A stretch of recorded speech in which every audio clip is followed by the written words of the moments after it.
Ito ang hardin ng panalangin.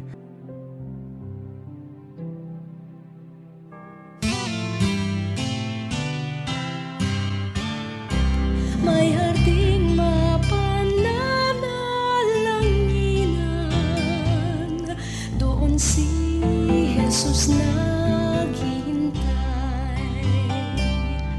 O kainam ng panalangin ang hardin, doon kay gandang manalangin.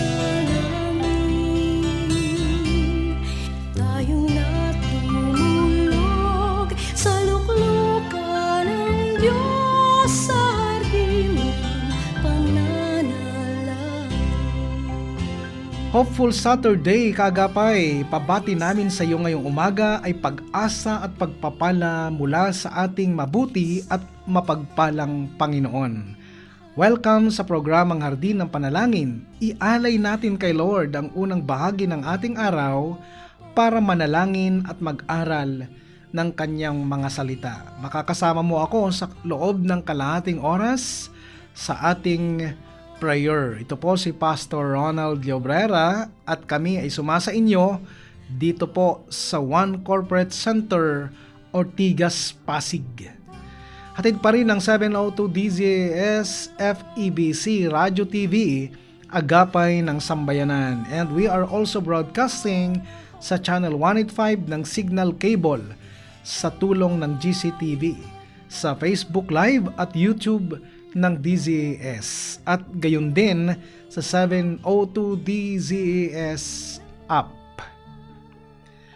Bago ang lahat, kaagapay, lapit muna tayo sa presensya ni Lord sa ating opening prayer.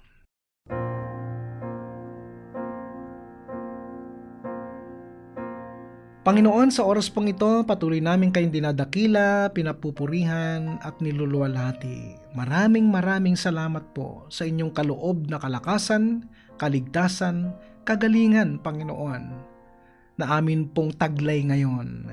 Panginoon, pinagkakatiwala namin minsan pa sa inyo ang araw na ito sa amin pong pananalangin. At alam po namin na nananampalataya po kami, Panginoon, na inyo po itong tutugunin according to your perfect will in our life. Lord, maraming salamat po sa buhay ng aming mga kaagapay na kasama namin ngayon na nananalangin.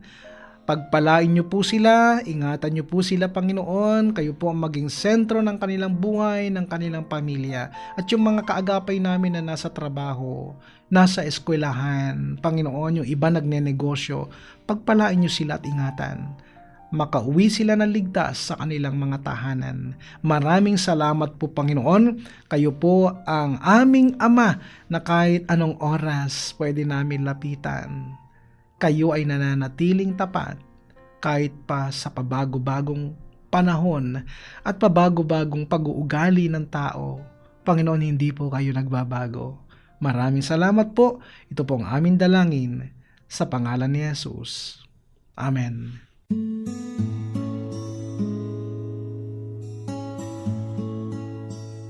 Napapakinggan mo pa rin ang programang Hardin ng Panalangin. Muli ako po si Pastor Ronald Llobrera. Upang mas maging mabiyaya pa ang ating prayer time, maaari mong i-comment ang iyong mga hiling sa Panginoon sa ibaba. Gagawin natin ang ating makakaya upang maisama yan sa ating panalangin mamaya. At muli, kaagapay, kung hindi naman natin mabasa lahat ng inyong mga ipinapadalang panalangin kahilingan, naniniguro po kami na maisasama natin yan maging sa aming personal prayer and devotion.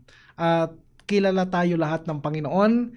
Alam ko po na aabutin tayo ayon sa ating mga pangangailangan at ayon sa kanyang banal na kalooban sa ating mga buhay.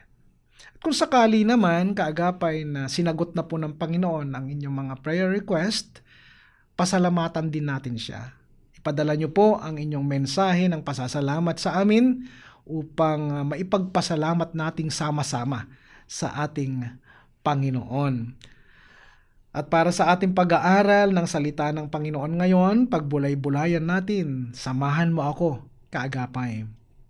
Ang ating tatalakayin na paksa ay ang katiyakan ng buhay na walang hanggan. Amen? Ang layunin ng araling ito ay upang malaman kung ano ang batayan at mga katunayan ng buhay na walang hanggan.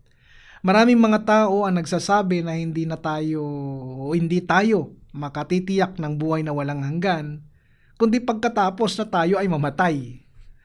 Subalit ayon kay Jesus, kung ikaw ay makinig sa kanyang salita at sumampalataya sa Diyos na nagsugo sa kanya, ano ang mga bagay na matitiyak mo? Ang sabi sa 1 Kabanatang 5, talatang 24, pakatandaan ninyo, ang nakikinig sa aking mga salita o sa aking salita at sumasampalataya sa nagsugo sa akin ay may buhay na walang hanggan. Hindi na siya hahatulan, kundi nakatawid na siya sa buhay mula sa kamatayan. Ipinapaliwanag ng talatang ito ang mga sumusunod tungkol sa nakaraan. Tayo ay lumipat na mula sa kamatayan tungo sa buhay. Tungkol sa kasalukuyan, mayroon na tayong buhay na walang hanggan, at tungkol sa hinaharap, hindi na tayo hahatulan. Hindi ba't napakasarap isipin na kapag tayo ay nasa Panginoon, tayo ay may kasiguruhan sa buhay? Hindi lang sa buhay na ito sa mundo, kaagapay, kundi sa pangalawang buhay na naghihintay sa atin doon sa langit na bayan. Ang batayan ng katiyakan na tayo ay may buhay na walang hanggan ay ang pangako mismo ng Panginoong Hesus. Ngunit ikaw ba'y nakikinig ng kanyang salita? Sumasampalataya ka ba sa Diyos na nagsugo sa kanya? Kung ginagawa mo ang mga bagay na ito, batay sa talatang atin nabasa, masasabi mo nang ikaw ay mayroon ng buhay na walang hanggan. Tinuturo din ng Panginoong Hesus na kung totoong alagad ka niya, kung totoong ikaw ay may buhay na walang hanggan, ito'y mapapatunayan sa pamamagitan ng tatlong ebidensya. Mula sa sumusunod na mga talata, ano-ano ang tatlong ebidensya o patunay. Ang una ay matutunghayan natin sa 1 Kabanatang 8, talatang 31.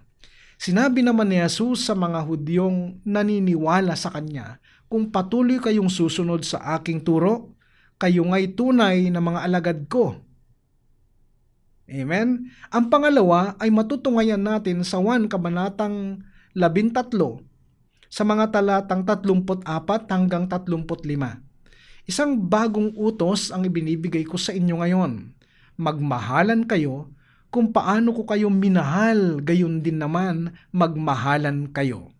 Kung kayo'y may pagmamahal sa isa't isa, makikilala ng lahat na kayo'y mga alagad ko.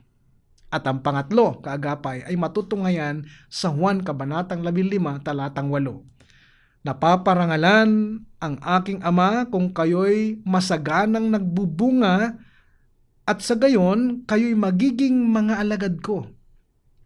Ang unang patunay na ikaw ay may buhay na walang hanggan ay pagsunod sa salita ni Kristo. At para masunod mo ang kanyang salita, dapat mong pag-aralan ang Biblia para sa iyong sarili.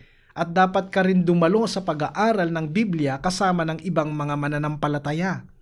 Ang pangalawang patunay na ikaw ay may buhay na walang hanggan ay pag-ibig sa ibang tao. Ang ibig sabihin ay nagkakaroon ka na ng mas malapit na pakikipag-ugnayan sa ibang mga tao, lalo na sa mga Kristiyanong nagdala sa iyo kay Kristo. At ang pangatlong patunay ay ang pamumunga. Sa buhay Kristiyano, dalawang bagay ang ibig sabihin ng bunga. Una, ang bunga ay tumutukoy sa mga katangian ng Espiritu Santo na nagpapatunay na ikaw ay nagbabago sa iyong pag-uugali. Sabi sa Galatia, Kabanatang 5, sa mga talatang 22 at 23, subalit ang bunga ng Espiritu ay pag-ibig, kagalakan, kapayapaan, pagtitiyaga, kabaitan, kabutihan, katapatan, kahinahunan at pagpipigil sa sarili. Walang batas laban sa mga ganito. Pangalawa, ang bunga ay tumutukoy sa resulta ng iyong patotoo tungkol kay Kristo. Napapansin mo ba kung ang mga kaibigan mo o kamag-anak mo ay nagkakaroon ng pagnanais na makilala si Kristo, bunga ng iyong pagbabagong buhay at bunga ng iyong binibigkas na patotoo? Kaagapay, ang pinakamabisang pagbabahagi ng salita ng Diyos ay kung papaano ka binago nito. Amen?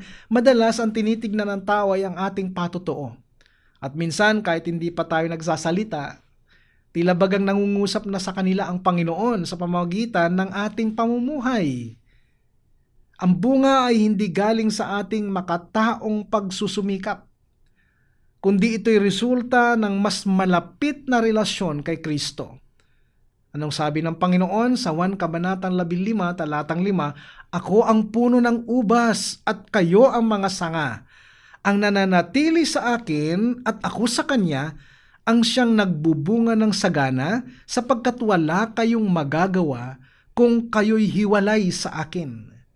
Kaagapay, upang lumago at lumalim ang inyong relasyon sa Panginoong Hesus, manatili kang nakakabit sa Kanya at sa mga taong makakasama mo sa paglilingkod sa Diyos.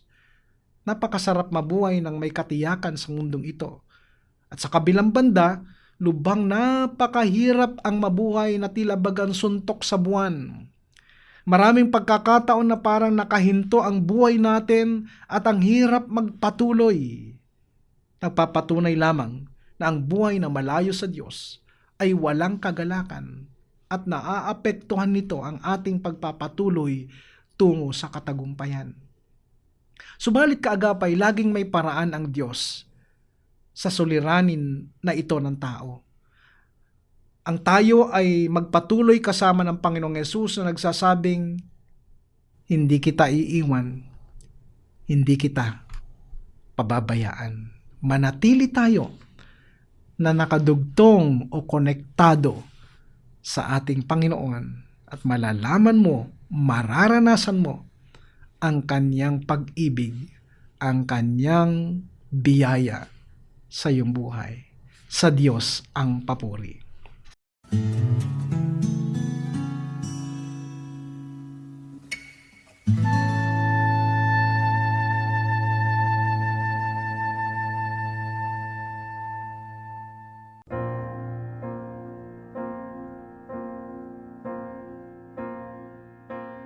Sa sandaling ito, kaagapay, simulan naman natin ang pagdulog sa Diyos upang ilapit sa Panginoon ang mga panalangin kahilingan ng bawat isang nagpadalang kaagapay natin.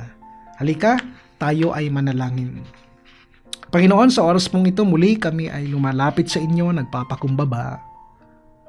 Dumudulog, Panginoon, sa inyong biyaya at trono, Panginoon. Naway makita nyo ang aming mga puso na tunay na nagpapakumbaba at naniniwala sa inyong kayang gawin sa aming mga buhay. Panginoon, nilalapit namin sa oras na ito ang aming kapatid na si Susan Mercado. Ang panalangin ng aming kapatid na ito ay kagalingan at malampasan ang pagsubok na nararanasan ng kanyang anak na si Christina Carla, Panginoon. Lord, alam namin, Panginoon, na kayo po, O Diyos, ang magbibigay kagalingan sa aming kapatid na ito sa pangalan ng aming Panginoong Hesus. Inilalapit din namin, Panginoon, si Grace Ann Mazo. Ang aming dalangin para sa aming kapatid na ito ay magkaroon po siya ng patuloy na pagbabago, Panginoon, at lumago sa kanyang pananampalataya at pagkakilala sa inyo. Panginoon, dalangin din namin ang provision ninyo sa kanilang pangangailangang pinansyal at sa kanya pong master's degree. Kayo po, O Diyos, ang patuloy na gumabay sa kanya, Panginoon, sa bagay na ito, maging sa kanyang pamilya, sa kanilang kalusugan at spiritual na paglago, Panginoon. Patuloy din namin nilalapit ang aming kapatid sa inyo sa panalangin para kay Sister Dolores Ramos, Panginoon. At ang aming panalangin para sa kanya ay kagalingan para sa kanyang asawa na mayroong karamdaman. Ganon din, O Diyos, aming ipinagpipray si Nieves D. Panginoon, ang kanyang pamangkin na nasa ibang bansa sa US, Panginoon, ay gabayan ninyo, samahan ninyo, at maging maayos ang kanilang relasyon ng kanyang mga magulang at mga kapatid. Yun po ang kalooban ninyo, Panginoon. Pinagpipray din namin si Rica Supan, Lord. Ang kanyang panalangin ay para sa kanyang anak, Panginoon, na makahanap na po ng sponsor sa Australia sa kanyang pag-aaral, Panginoon. Lord, walang mahirap sa inyo, walang imposible sa inyo, sa mga taong patuloy na nagtitiwala sa inyo, Panginoon. Pinagpipray din namin sa araw na ito si Wena Reyes. Kagalingan po, Panginoon, para sa kanyang pamangkin na si Danica Mendoza. At alam namin, Panginoon, na kayo, Diyos, ang magbibigay ng kagalingan sa batang ito, Panginoon. Lord, patuloy namin ipinagpipray si Belsi Soreta Peralta, Panginoon, para sa kanyang anak na si Deborah, na gumaling na sa kanyang karamdaman sa pangalan ng aming Panginoong Hesus. Ganon din po kay Jennifer Torres, Lord. Ang kanyang panalangin ay healing para sa kanyang nanay, Beth, Lord. Walang imposible sa inyo. Ang kagalingan ay matanggap ng aming kapatid na ito. Amin ding patuloy na ipinagpipray si Nona kay Dick Belen, Lord. Ang kanyang panalangin ay magkaroon ng safety, Lord. Maging safety yung kanyang mga kamag-anak. At alam namin, Panginoon, na kayo po, O Diyos, ang magbibigay sa kanila nito, Panginoon. Kina Ate Feli, kay Dick, kina Sister Glenn Saldea, Panginoon, at sa lahat ng mga mahal niya sa buhay. Panginoon, walang imposible sa inyo. Nilalapit din namin, Panginoon, ang prayer request ni Jashi Pelaez para sa kanyang anak, Panginoon. Miracle healing. Ang kanyang anak ay walang paningin, pero alam namin, O Diyos, na walang imposible sa inyo. Ang kalooban ninyo ang siyang masunod. Maraming salamat at patuloy namin pinagpapasalamat ang aming mga kaagapay na ginagamit ninyo para tulungan ang aming ministry dito sa FEBC. Lord, maraming salamat sa buhay nila Pastor Nolito Miranda at ang buong Miranda family. Maraming salamat din sa buhay ni Sister Imelda Lipit. Pagpalain niyo po ang kanyang pamilya, ang buong Lipit family. Ganon din kay Sister Teresita de Pantorum. Pagpalain niyo po ang aming kapatid na ito. Pinagpe-pray din namin Sister Evelyn Tagud at ang buong Tagud family. Lord, ingatan niyo sila, pagalingin niyo sila, kayo maging kalakasan nila. Maraming salamat din sa kanilang buhay paglilingkod ang kanilang pagsuporta sa inyong gawain. Ganon din po kay Engineer Romar David, Lord. Panginoon, maraming salamat po sa kanyang buhay, sa ginagamit ninyo siya bilang instrumento ng pagpapala sa inyong gawain. Ingatan niyo po siya sa ibang bansa, huwag niyo po siyang pabayaan, at kayo po maging kalakasan niya. Maraming salamat po, Panginoon, sa araw na ito, Panginoon, dahil kayo, O Diyos, ang gumagabay sa bawat isa, yung ongoing na youth camp ng TLGR Church ngayon, ay patuloy namin pinagkakatiwala sa inyo ang lahat ng kabataan, Panginoon, na kasama sa youth camp na ito, Panginoon, na baguhin ninyo ang kanilang pananaw, lalo silang lumalim sa pagkakilala sa inyo, dahil sila pa ang susunod na henerasyon ng mga maglilingkod sa inyong gawain. Panginoon, ipinagkakatiwala namin sa inyo ang lahat. Kayo ay Diyos na buhay. Kayo ay makapangyarihan. Maraming salamat po. Ito po ang aming dalangin sa pangalan ng aming Panginoong Hesus. Amen.